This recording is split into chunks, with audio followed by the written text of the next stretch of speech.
अस्सलाम वालेकुम वीवर्स। जैसा कि मैंने अपनी कल की वीडियो में आपको बताया था कि मैं जो मेरा हेयर ट्रांसप्लांट हुआ था उसके बाद जो मुझे इन्फेक्शन आया था, और जितनी भी डिटेल है हेयर ट्रांसप्लांट की वो मैं आपको बताऊंगा। पहले दिन से लेके 15 दिन तक मैंने जो एहतियात की, फर्स्ट डे क्या वाक़या हुआ, किस तरह हेयर ट्रांसप्लांट मेरा स्टार्ट हुआ, क्या क्या पेचीदगियाँ आई। मैंने आपसे वादा किया था कि मैं अपनी अगली वीडियो में आपको बताऊंगा। थोड़ा सा मेरी सेहत ख़राब भी है, लेकिन अपने व्यूअर्स को मैं ये बताता चलूँ कि फिर भी मैं आपके लिए ये इन्फॉर्मेशन जो है वो लेके आया हूँ। तो हुआ ये कि जब फर्स्ट टाइम मेरे डॉक्टर से मेरी अपॉइंटमेंट हुई तो मैं चला गया डॉक्टर के पास।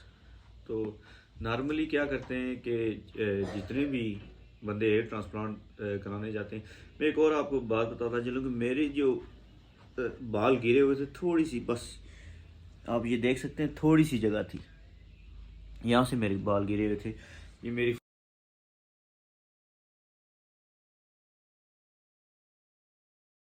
फ़ोटो आपको जो जिस वक्त मैं हेयर ट्रांसप्लांट करने गया था, ये आप मेरी फ़ोटो देख सकते हैं पहले दिन की, हेयर ट्रांसप्लांट से पहले।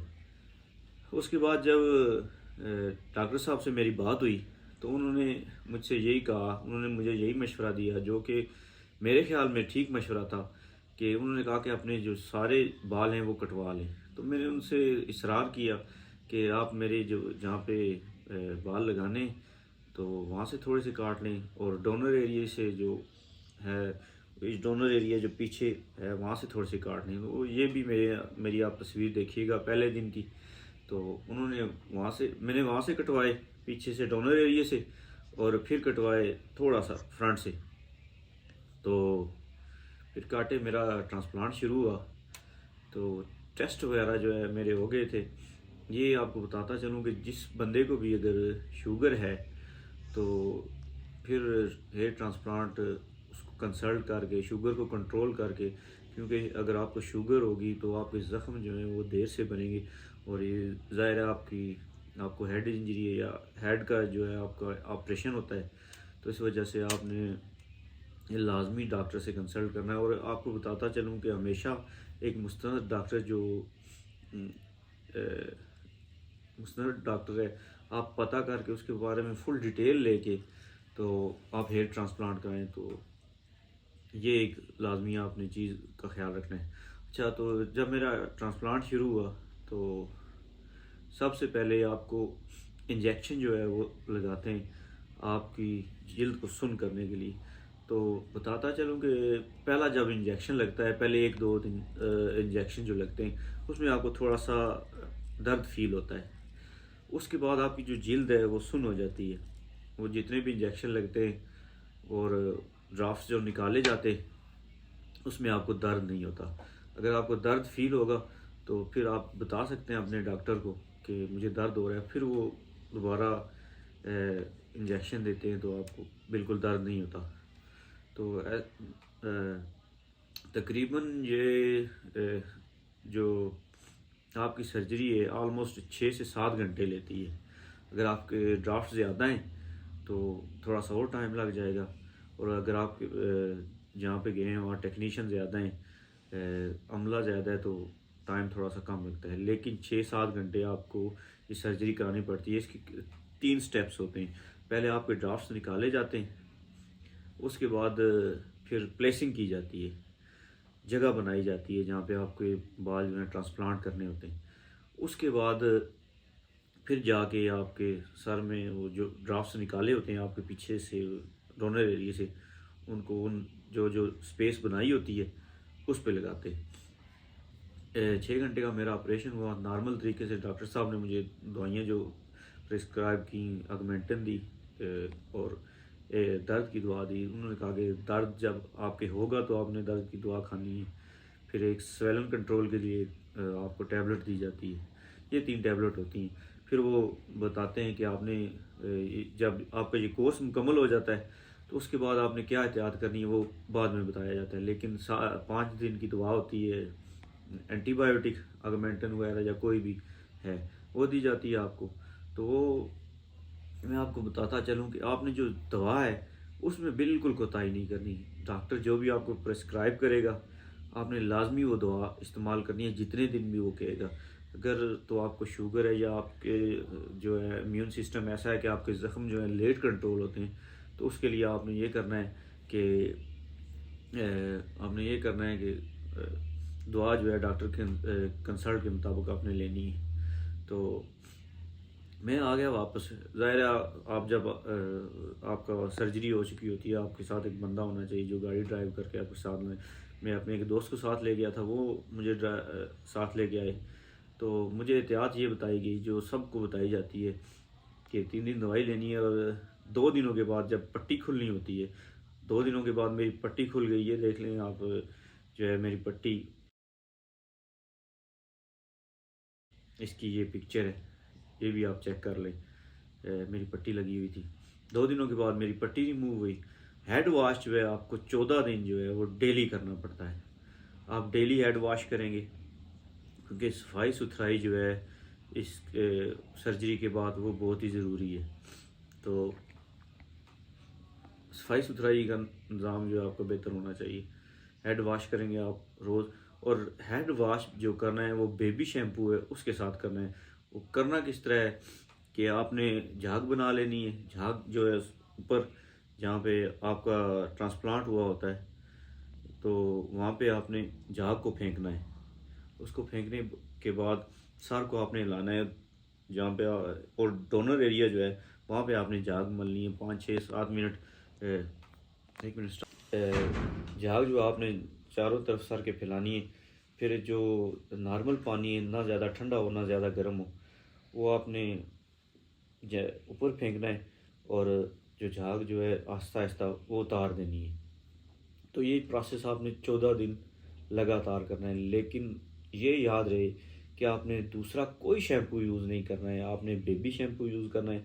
उससे सर को धोना है और डेली सर को धोना है, हेड वॉश करना है। उसके बाद जो आपका डोनर एरिया है वहाँ पे आप थोड़ा सा ऑयल लगा सकते हैं। ऑयल आपका कौन सा होना चाहिए? ऑलिव ऑयल हो सकता है, या उसके बाद आप सरसों का तेल लगा सकते हैं। उसके बाद आप कोकोनट ऑयल लगा सकते हैं। और सबसे मुनासिब जो बताया जाता है एलोवेरा का जो ऑयल आप वो लगा सकते हैं, वो लगाएं। और सबसे मेन चीज़ है कि आपने सफाई का ख़ास ख्याल रखना है। तो मैंने ये आप देखें कि ये मेरे पहले 3 दिन की, 4 दिन की, ये 5वें दिन की, 5 दिन की जो है तस्वीरें, बिल्कुल मैं नॉर्मल था मेरे हालात। मैं आपको ये भी बताऊं कि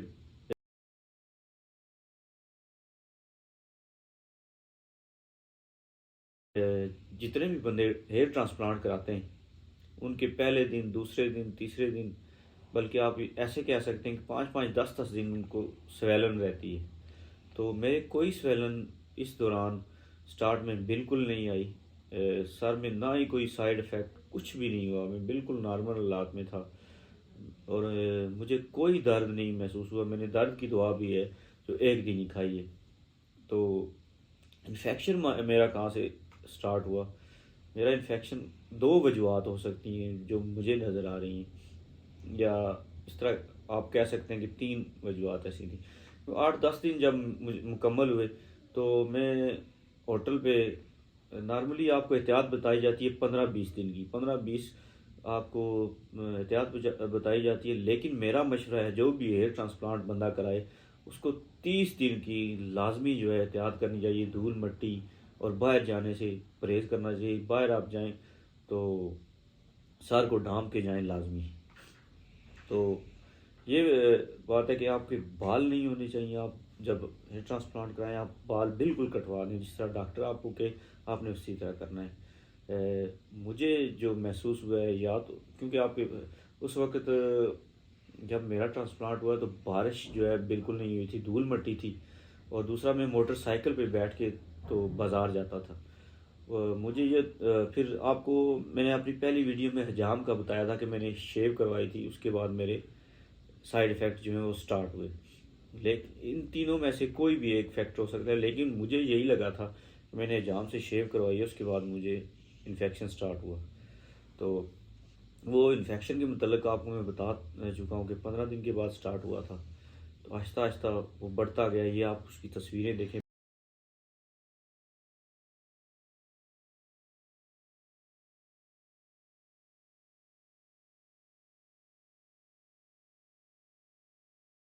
पहले दिन यूं ही मेरे दाने शुरू हुए सर में, 7 स्वैलन हो गई। 15-20 दिन मुझे कोई स्वैलन नहीं आई।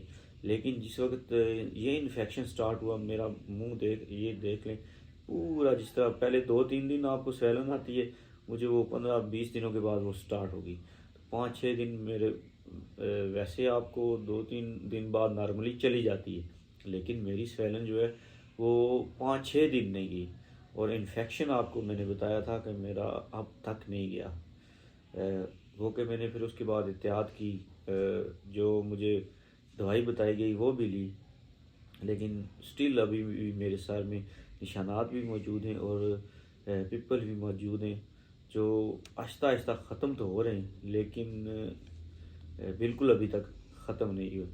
तो ये इस वीडियो का, हेयर ट्रांसप्लांट की वीडियो का मैं यही मकसद है बताना कि जो भी बंदा हेयर ट्रांसप्लांट कराए उसको बिल्कुल डरना नहीं चाहिए। कोई इतने बड़ी ख़तरे की बात नहीं है। आपका डॉक्टर जो है मुस्तनद होना चाहिए। उसके बाद आपको टेस्ट वो जो लिख के देगा वो करना चाहिए। और हेयर ट्रांसप्लांट के बाद आपने जो एहतियातें आपको डॉक्टर बताएगा उनको मुकम्मल तौर पे डॉक्टर को फॉलो करेंगे तो कोई भी मैं क्यों गया, मैं कैसे इंस्पायर हुआ हेयर ट्रांसप्लांट कराने को, क्योंकि मेरे मोहल्ले के 4-5 बंदों ने हेयर ट्रांसप्लांट कराया, मेरे दोस्तों ने करवाया था। तो मैंने उनका देखा, उनका रिज़ल्ट बहुत ही ज़बरदस्त शानदार रिज़ल्ट था। और यकीन करें कि आप हेयर ट्रांसप्लांट के बाद अगर आपकी अच्छा रिज़ल्ट आ जाता है तो आपकी शख्सियत जो है बिल्कुल चेंज हो जाती है, आपका पूरा चेहरा बदल जाता है और आप जाज़िबे नज़र दिखाई देने लगते और ऐसा लगता है कि बिल्कुल चेहरा शफाफ, और आप ये भी कह सकते हैं कि बिल्कुल जवान नज़र आना शुरू हो जाते हैं, या आपकी उम्र जो है कम लगना शुरू हो जाती है। तो हेयर ट्रांसप्लांट कराएं, कोई इतना ज़्यादा ख़तरा नहीं है, दर्द भी ज़्यादा नहीं होता, क्योंकि आपको इंजेक्शन लगा के तो आपकी जेल को सुन कर दिया जाता है। एहतियात करेंगे तो बहुत अच्छा रिज़ल्ट भी आएगा। फिर आपको डॉक्टर जो है हेयर ट्रांसप्लांट के बाद ये भी दिखाएगा कि आपने 1 महीने तक 2 महीने तक कोई टैबलेट देगा, आपको विटामिन देगा, जो आपके रिज़ल्ट के लिए बहुत ही मुफीद साबित होगी और आपके बाकी बालों को भी जो है वो मजबूत करेगा। तो बस ख्याल रखिए कि मेरे ये वीडियो अपलोड करने का और इन्फॉर्मेशन देने का यही मतलब था कि अगर कोई नेक्स्ट हेयर ट्रांसप्लांट कराए तो जो मेरे साथ पेचीदगियाँ हुई हैं या मेरे साथ जो मसाइल पेश आएँ वो मेरी वीडियो देख के तो उस पर ख़ासा हद तक कंट्रोल कर सकते हैं। तो नाज़रीन, मेरी वीडियो आपको ये अच्छी लगी है, लाइक कीजिएगा, सब्सक्राइब कीजिएगा और थम्स अप कीजिएगा और बताइएगा कि ये मेरी वीडियो देखने के बाद कोई भी ट्रांसप्लांट कराने वाला है आपके लिए कैसी और मुफीद साबित हुई है। क्या जो भी मालूमात मैंने दी हैं वो आपको कैसी लगी, प्लीज़ फीडबैक दीजिएगा। अल्लाह हाफ़िज़।